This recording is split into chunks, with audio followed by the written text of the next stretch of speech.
Good afternoon, everyone. I hope that you are excited for this afternoon's program. It's going to be amazing. Thank you for coming back from the amazing lunch prepared by the team at the New York Botanical Garden. Please give them a round of applause. The culinary team and the staff have all been amazing, and I also want to honor the farmers and farm workers who made today's lunch possible. Please give them a round of applause. So you had this amazing chance to enjoy a menu featuring dishes curated by a fantastic group of chefs who are joining me for our next conversation. We'll hear about the ways that leaders in the culinary industry are thinking about how they prepare dishes that are both good for people and the planet, all while celebrating that joy of food that we talked a lot about this morning. So I want to leave plenty of time for conversation, so please join me in welcoming them up to the stage. We have Chef Robert Oliver, a New Zealand chef, author, and TV presenter who specializes in the cuisines of the South Pacific. We have Chef Alejandra Schrader, a plant-based nutrition certified chef, food TV personality, entrepreneur, and activist.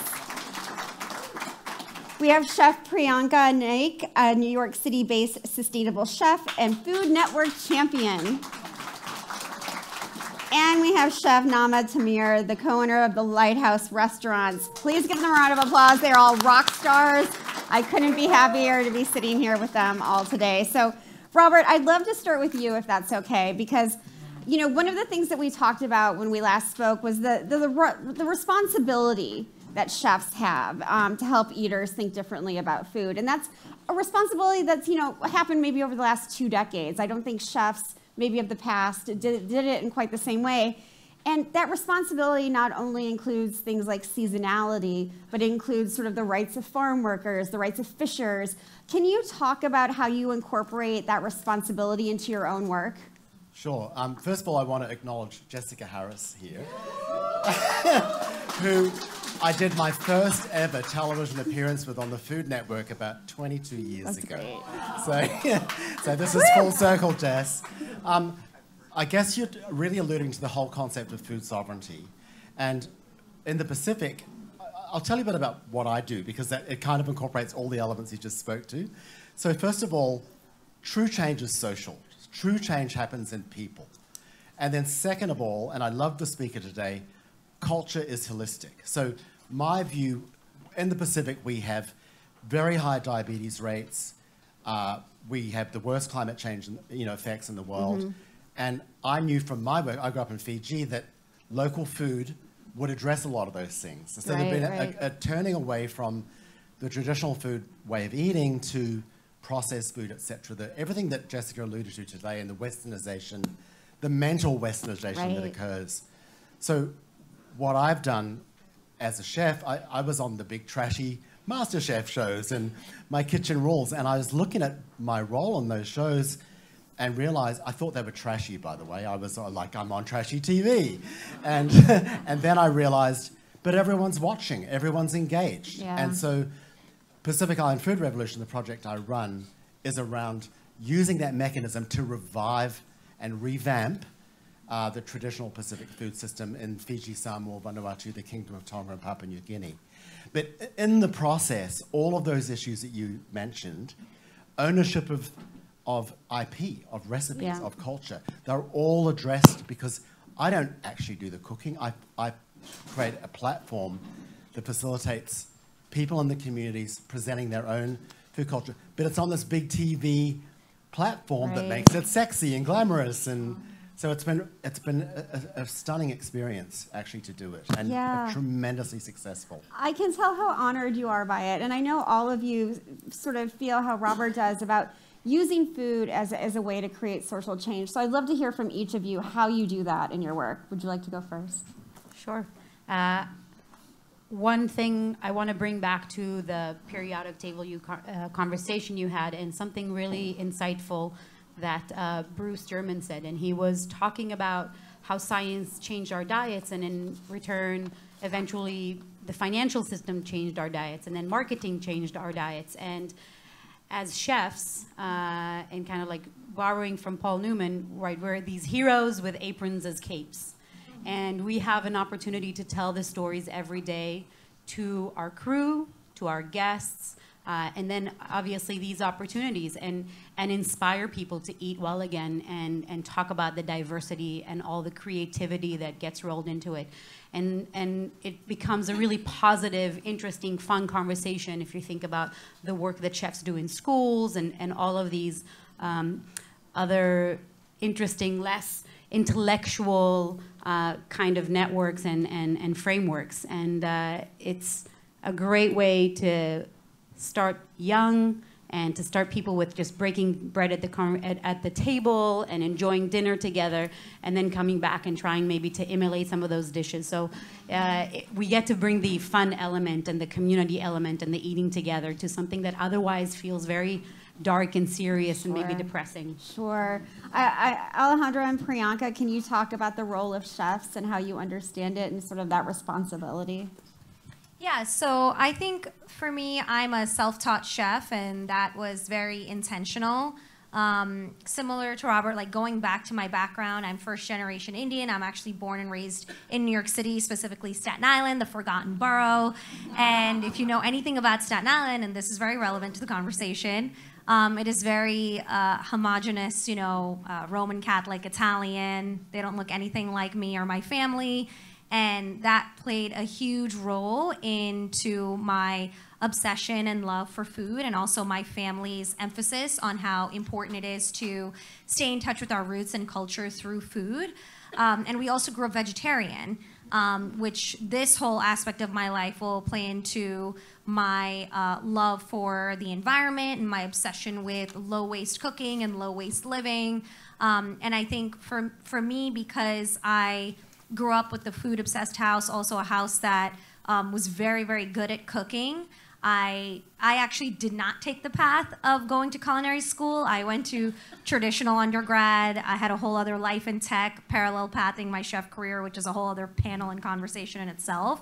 But I used food as my platform to educate people not only about my culture, but also about the versatility in food, and also the globalization of food. I think food is one of the few connectors that we have in this world that actually truly seamlessly connects cultures and countries together. Because if you look at Indian cuisine, for instance, we are probably one of the biggest users of chilies, and chilies are not even indigenous to India. So to me, it's just very important to use something that I'm very passionate about as a vehicle to kind of shout from the rooftops about everything else that's important related to it. So in my case, it's culture, environment, and globalization. It really is a huge platform. Alejandra? Yes, so as a proud eco-chef and steward of the planet, I always tap into that knowledge that food is linked to everything that we do.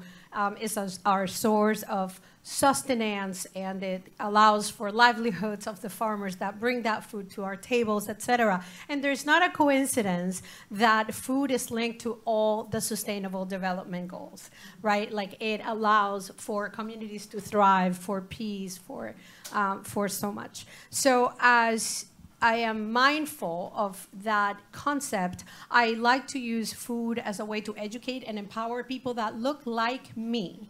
People of color, indigenous people. I'm a proud Afro-Latina from Venezuela. I want to tell people that look like me that they too have the entitlement to eat the good foods, good nutritious food. And so what I try to do is curate, depending on the audience that I'm talking to. When I'm on NBC on MasterChef, I may cook something different. I am also from the trashy TV.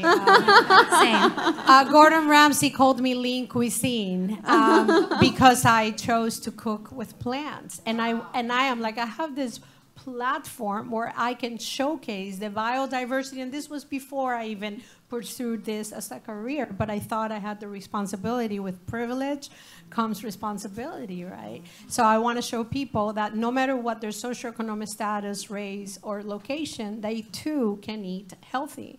And so that brought me to my main passion, which is food waste. I believe food waste can help bridge the gap of nutrition and health equality. If I have a hard time accessing food, I live in Los Angeles. In Los Angeles, we have food swamps. For someone to have access to one for, say, sweet potato. They have to get on a bus so that they can go to a market that is too far for them. Well, if you invested a certain amount of money on that sweet potato, I want you to utilize all of it, not 60% of it, because after you peeled it, that went to waste. How can we maximize that peel? How can we cook it in a way that is delicious so that you want to eat it? How can you dip it in another food waste, like a radish green salsa verde? So now that you're adding phytochemicals and you're adding anti-inflammatory properties to your dish. So I like to work with these things that people think of like literally a waste, because it took Mother Earth way too many natural resources to grow these ingredients,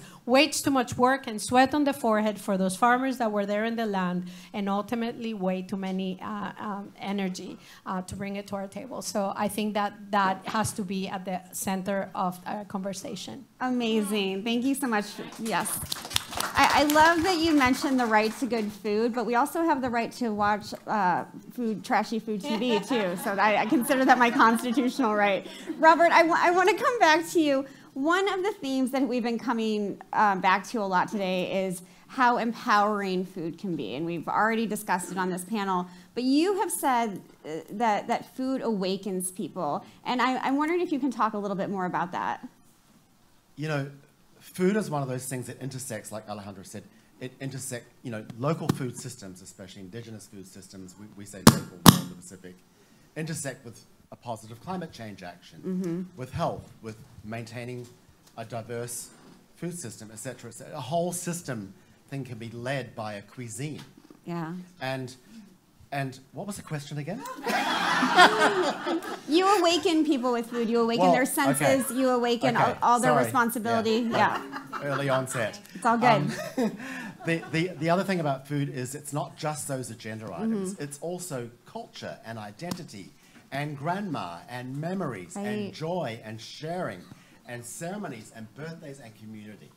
And that's the place that I sit my work in. Because we actually don't need to talk about the problems if we make the whole solution so entertaining, so attractive. Right. And so that's me. And I see that happening on my television show all the time. Sure. The penny drops. Oh my God, he's wanting me to do something my grandmother did. That feels really good. Yeah, that's so fulfilling. The story of the food is the story of the people. Well, thank you for that. I'm wondering if you can talk about the story of the dish you created today and how that awakens people who are here in this room. Well, I hope it did. So the tuna dish was from Samoa, and it's a poke, but the difference is the Samoans serve it with limu, which is a fresh seaweed. Like you literally shake it and put it on the plate. Oh wow! And then the other dish was a kokonda. Esau can vouch for that up the back there as our resident Fijian. And that's a ceviche made with coconut. And it's a classic Fijian way of preparing fish. But you have to remember the oceans are incredible there. The fish is incredible. It all comes from the ocean and you eat it and it's great. Amazing. Round of applause for that, everyone. Yeah. Alejandra, what did you awaken people with today at lunch? I was so proud to cook with trash today and to serve you my zero waste carne mechada, which translates into shredded beef. It's the plantain peels after we eat the pulp, which is delicious. We don't let the rest go to waste, and we shred it and we cook it with aromatics and spices and onions and bell peppers, and we make this delicious meat substitute that took like zero extra energy to make. And normally I serve it with an arepa, but we adapt. So we serve it in a tostada. It had a chayote and mango slaw. So talk about biodiversity. I know a lot of people like, what's a chayote? And then I say, well, go to the market, try to find something that looks like a pear without a stem. And it's a delicious, crunchy squash that we should all be having in our kitchens. And then I have a zero waste pavlova. Yes, pavlova is not traditional Venezuela, but here I go, right? Like trying to find ways to utilize those things that are normally going in the trash. I knew that I could make with the aquafaba, that's the liquid that we throw away from the garbanzo bean or the white bean cans, that I could use it to make, which I do, a mayonnaise or a Peruvian pisco sour. But I wanted to make a dessert. And the PTFI, I am an ambassador for the PTFI, they posed me with a challenge, like, can we make a healthy nutrition density dessert that is also zero waste? Immediately I thought about aquafaba. I knew that if I mixed it with sugar, I could make a pavlova, and that the pavlova could be the vessel to carry extra nutrient density with the berries and the herbs. And so I am just super excited that that line was so long, because if my mama could only see me, that the zero food waste dishes that I never thought would sell and be liked, they're actually being famous. That's awesome. Yay. Round of applause. Priyanka, what did you create for lunch?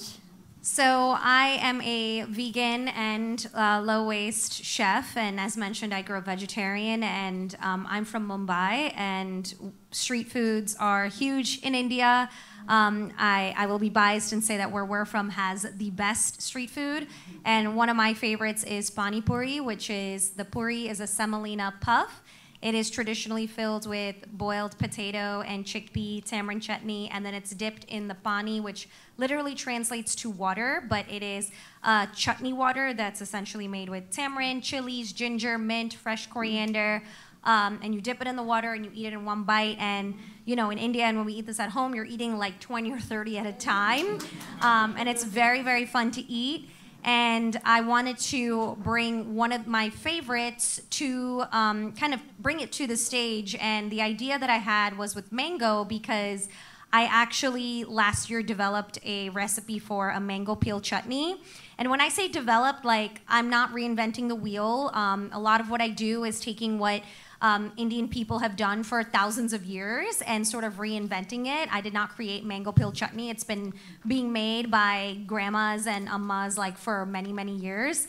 But I made it. It was so popular. I made it on the Today Show several times. It's been one of my most popular recipes. And I was like, I wonder if I could take mango and incorporate it with pani puri, because we're entering mango season, and I personally love mango. So we actually made the chutney water with mango peel, and there was chopped mango in the puff, the puri. So you had a full kind of all use of the produce in the actual dish, with the exception of the pit, which can be replanted.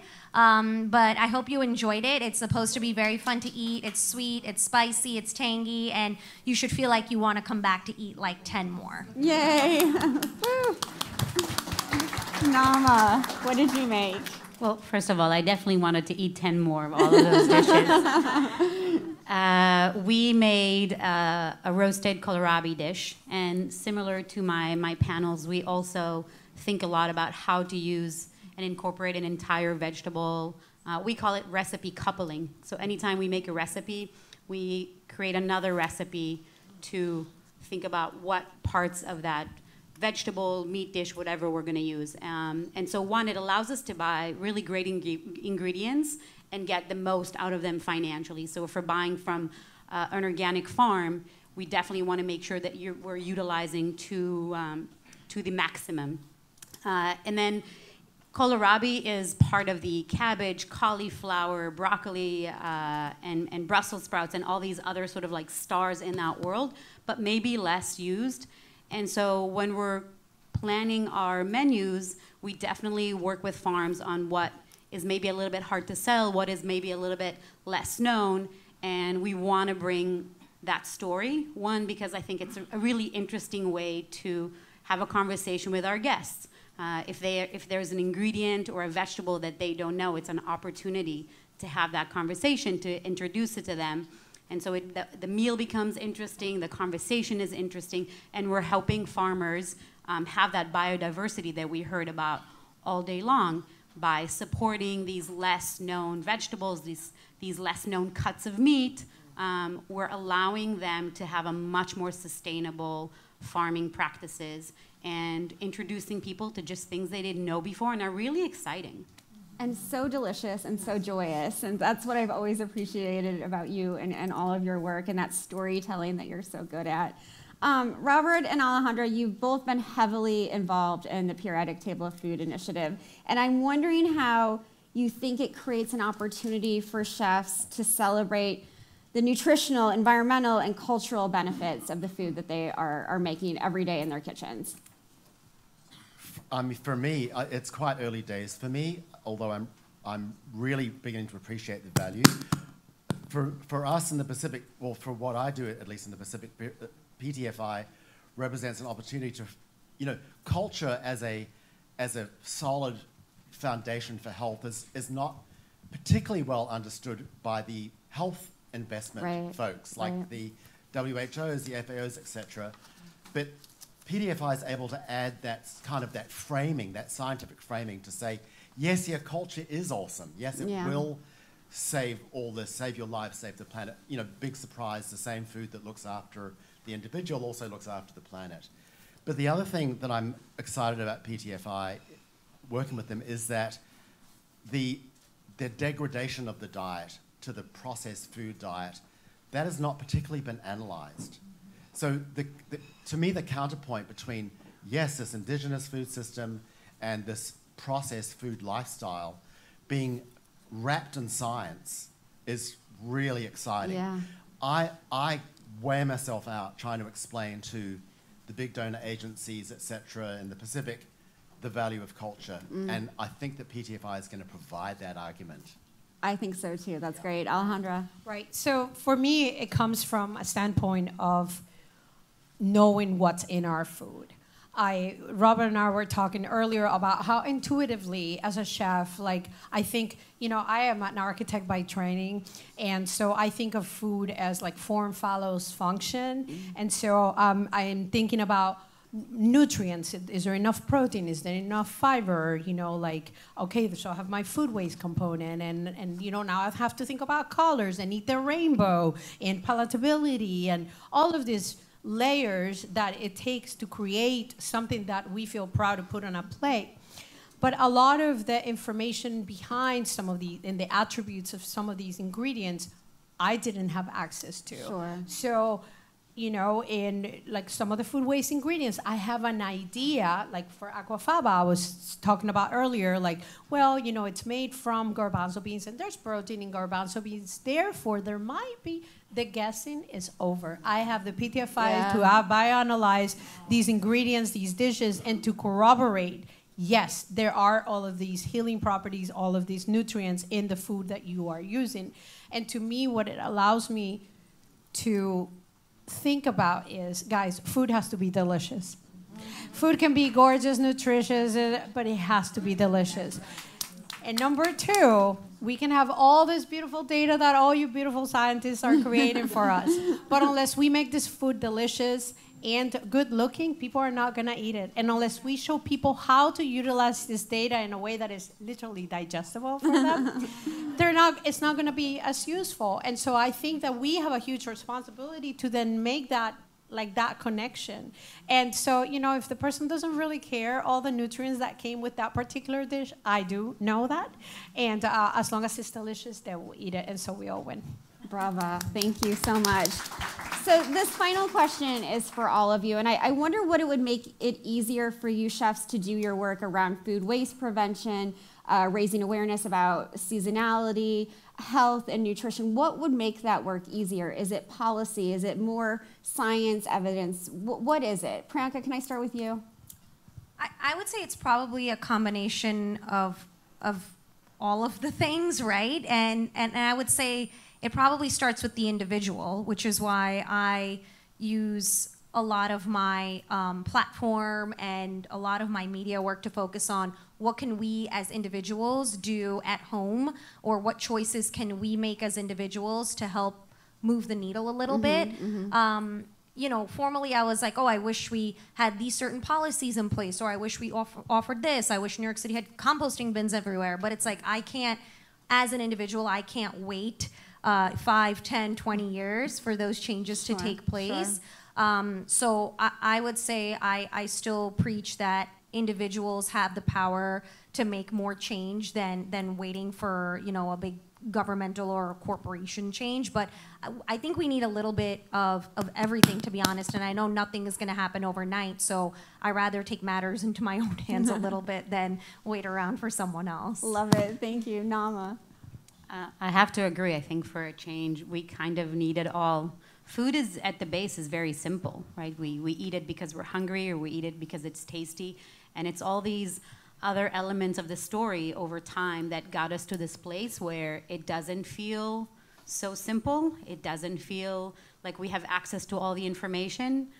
So science is definitely important in allowing us to go back into our roots and to feel like food is nutritious, that we really understand it. I think we're so far away from just knowing what that means to grab something and knowing that it's going to be good for you. Policy is important because we need the right things subsidized, and we need it in our schools, and we need it to start it early on, and we need to be able to tell those stories with love. And obviously the financial, there's so much financial barrier to the farmers that want to grow their indigenous foods, that farmers that need that biodiversity, that need the crowd to be buying all of those things, and for restaurants to be able to survive in that system and feed people food that is actually good for them, and paying people right in the way, and just so many different things. So it really will take all of those initiatives to make it happen. Absolutely. Thank you. Robert. I think more of what I said before. You know, most of my work is in Fiji, Samoa, Vanuatu, Tonga. Poor me, right? Being down there all the time. But the development sector and the local governments are set up in terms of this is climate change, this is agriculture, this is tourism development, this is health and nutrition. And food sits across it all. But there's no Ministry of Food. There's no desk in the Australian government for food development. And I hope, and I'm sure this is where PTFI comes in, is that connection's going to get made. There's real science here, guys, and so that's what I'm hoping to, you know, for me, like, investment is a big issue. Sure. So to make the investment case to the big donors and the investors in the region, that's what I most need. Wonderful. Yeah. Thank you so much. Alejandra, final word. Yes, I bet on education and empowerment. When it comes to food waste, you know, food waste is responsible for 6% of the global greenhouse generation. And 50% of food waste, not food loss, but food waste happens in our homes. So I think that individual actions can be really powerful as part of a collective action. And by educating and empowering people to be part of this solution, we're also giving them the responsibility to take action. And taking action, as we know, it really is where it's all at. And also when it comes to biodiversity, we've talked about today how many thousands of edible plants we have on this planet, and yet just 3 crops, maize, wheat, and soy, generate about. And the literature, you know, varies, but it could be a large percentage, over 75% of our intake of calories. And so unless we empower and educate people, and I dumb it down, right? So it's curating that message. When I talk to someone, I say, next time you go to the farmer's market, your job is you're gonna pick one vegetable that you've never seen before. Oh, but how am I going to cook it? Ask the farmer. Oh, what is this kohlrabi, and how can I cook it? And the farmer will be so happy to tell you. So when we take responsibility and we diversify our culinary palette, we also become stewards of the planet. Woo! Thank you so much.